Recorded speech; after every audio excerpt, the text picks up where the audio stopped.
It watches you while you sleep. A fire broke out late at night on the 3rd of July 2017 at the Miskatonic University, Massachusetts. The flames completely engulfed one of the campuses. Nobody survived. But according to the firefighters, they saw a strange girl in the fire. She was walking along the corridors of the burning building and then disappeared without a trace. I had a terrible headache. I got into a taxi and, with some difficulty, told the driver my destination. The driver immediately turned to me. He looked surprised and afraid. "Are you sure, man?" he asked. I nodded silently. Surely this gloomy man in his 50s clearly didn't want to go to the university. But I didn't have any strength to argue with him. I fell into the back seat of the taxi and dozed off. Yesterday we had celebrated my departure to university, and right now I wasn't feeling that great. "We're here." The driver's voice woke me up. I looked out of the window and saw the expansive university grounds. It was already dark. The dorm buildings were barely visible in the distance. "Listen," the man said suddenly. "Avoid building number 9. I froze. There was clearly something wrong with this guy. Maybe he got drunk yesterday and was just spouting nonsense. I didn't really care. I paid and crawled out of the car. Going through the university gates, I headed for the 2-story buildings in the distance. I'll be living in one of them for the next 4 years. Looking back, I noticed the taxi was still standing at the gates. The driver was watching me, as if waiting for something to happen. In the meantime, it had become totally dark. I could barely see the path in front of my feet. A few more meters and the path completely disappeared. I wandered around for some time, thinking of going back to the gates, when suddenly I noticed a light coming from a nearby window. It appeared out of nowhere. I could have sworn that it had been dark there just a moment ago. I came closer and saw that it was a dorm. A couple of students were standing at the entrance. It was as if they were waiting for me. One of them told me which room I could take. I thanked my new neighbors and headed inside, when suddenly the other student said quietly, "It watches you while you sleep." I looked back. The guys looked at me indifferently, but their expressions looked somehow sad. Then I smelt a subtle burning scent coming from them. "I see," I realized. "They are obviously smoking something illegal." I grinned back at them and headed up to the 2nd floor. The building was clean, though a little gloomy. Even though it was pretty late, I saw quite a few students in the corridors. They all just watched me indifferently. I found my room pretty quickly. I threw my bag in the corner and collapsed into bed. When suddenly, a strange object lying at the very top of the closet caught my attention. I climbed onto a chair and pulled out the object. It turned out to be a shabby notebook. It was the diary of a student who, it seems, had stayed in this room before me. Well, now I've got something to read before bed, I thought. At first, the owner of the diary talked about coming to the university in 2017. He wrote about how he came to campus and made some friends. But then, things started getting more interesting. He wrote about a girl named Bella. They bullied her for some reason. They constantly teased and embarrassed her. Once at a party, the guys got her drunk. While she had been passed out, they took a bunch of obscene photos. They then hung these photos around campus for everyone to see. I smiled. A year ago I had done the same thing to my classmate. It was fun. But when I turned the page, the smile disappeared from my face. There were no more entries. The rest of the pages had been burned to a crisp. I smelt that burning scent again. I didn't know why, but I suddenly felt extremely anxious. I threw the diary back into the closet and decided to go to bed. I locked the door, lay in bed, and immediately fell asleep. I dreamed of fire. Everything around me was engulfed in flames, and I had no way of getting out of the inferno. I woke up to the sound of creaky floorboards. No one was there. I was the only one in the dark room. Maybe I had just imagined the sound. Then I suddenly saw my phone lying on the floor. Strange. I thought I had put it on the table. I pressed the power button and the screen lit up. In that moment, a chill ran down my spine. There was a picture on the screen. Someone had just taken a photo of me as I had been sleeping. I was scared. I could smell burning again. Something wasn't right with this place. I went out into the corridor and looked around. It was the middle of the night and the building was completely quiet. But the burning smell was getting stronger. The corridor was a little smoky. What if there's a fire? I knocked on my neighbor's door. I will have to quickly wake up the others. Then I saw that the door wasn't locked. I carefully looked inside. No one was in the room. In fact, it was completely empty, as if no one had ever lived in it. Unpleasant thoughts started running through my head. I rushed to another room, then another, and another. They were all empty. Where did everyone go? What's going on here?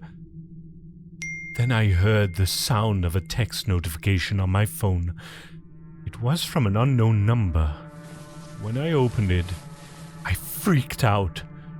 It was a photo of me taken from behind, right at this moment. Someone was standing behind me. I slowly turned around and saw just the wall. What the? I started to run. I needed to hurry downstairs and get the hell out of this place. I cleared the first set of stairs in 2 jumps, then the second. Then I stopped in my tracks. This is impossible. I should be on the first floor by now. But there were more stairs ahead of me.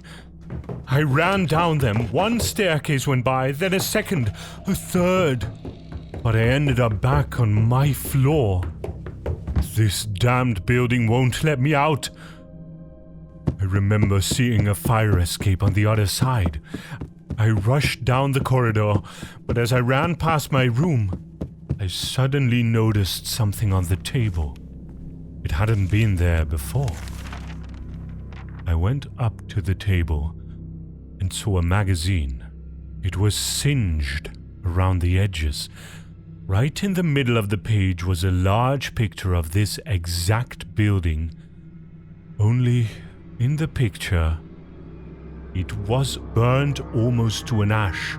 The article read that 4 years ago, there was a terrible fire in building number 9.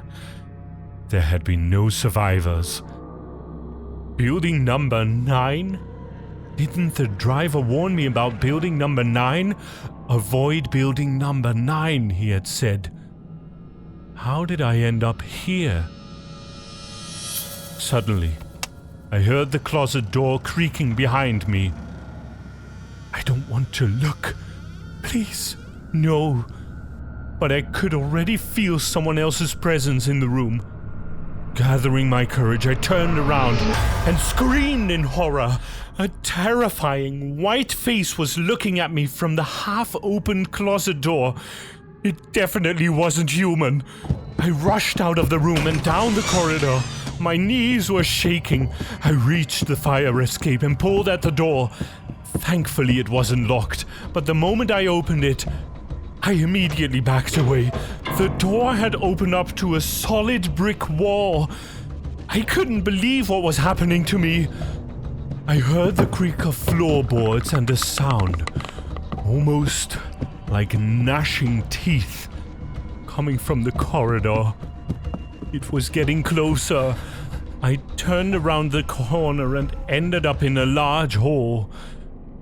I hid behind a couch, holding my breath. A sinister silence hung in the smoky air. Then I noticed the photos attached to the bulletin board. I moved closer. They were the same photos that I had read about in the diary. The girl was almost entirely undressed in them, and the guys around her smiled maliciously, looking into the camera. I imagined how the poor girl must have felt when she had seen these pictures up on the bulletin board the next day. Suddenly, I felt something cold on my shoulder. From the corner of my eyes, I saw long, white fingers touching me. A wild scream of terror ripped out of my throat. I ran down the corridor, feeling as if my heart had stopped. The air was thick with smoke. I could hear a fire crackling nearby. Then I got another message. It was a picture of me, burning. The flames licked my face. I was grimacing in pain and horror. Then something happened. It was as if I had just taken off a VR headset and was brought back into reality. I was surrounded by blackened, charred walls. There were chasms in the floor. Burnt roof rafters stuck out over my head like bones. I froze in horror. Then I saw something rise out of the ground in front of me. A slim, white figure. It looked at me with empty eye sockets, and its toothless mouth widened into a crazy smile. I jerked back. I started to run, but I could feel it rushing after me. I knew I wouldn't be able to get away from this monster. I was done for. When suddenly I heard, "Bella, stop!" It was the taxi driver. He stood in front of the creature, not showing any fear. "Daughter, stop. You've already taken your revenge. That's enough." The creature looked as if it were thinking. It listened as the driver tried to persuade her to leave this place and never return. But then a floorboard creaked under my foot and the pale monster turned back towards me. It prepared to attack when suddenly the driver grabbed its withered arm and shouted, "Run!" The creature screamed furiously and fought to break free. In that moment, the entire building erupted with fire. Fire was all around us. I rushed away from the creature and driver. The ground collapsed beneath me, and I fell to the first floor. My clothes were on fire. I couldn't breathe from the thick smoke. Stumbling around, I somehow reached the exit and rushed out of the flaming building. I ran a safe distance away and fell on the ground. Building number 9 blazed in front of me. An inhuman scream came from the very center of the flames. Then, suddenly, everything stopped. The fire disappeared, as if it had never been there in the first place. Cooled ashes laid in front of me. I lay on the cold ground for a few hours. Only once dawn arrived did I get up and looked around. I saw a memorial nearby. The photos showed young men. I recognized a few of them. I had seen them at the building entrance yesterday. I called a taxi, impatient to get out of there. I wanted to quickly get back home. I collapsed into the back seat and asked the driver to take me to the airport.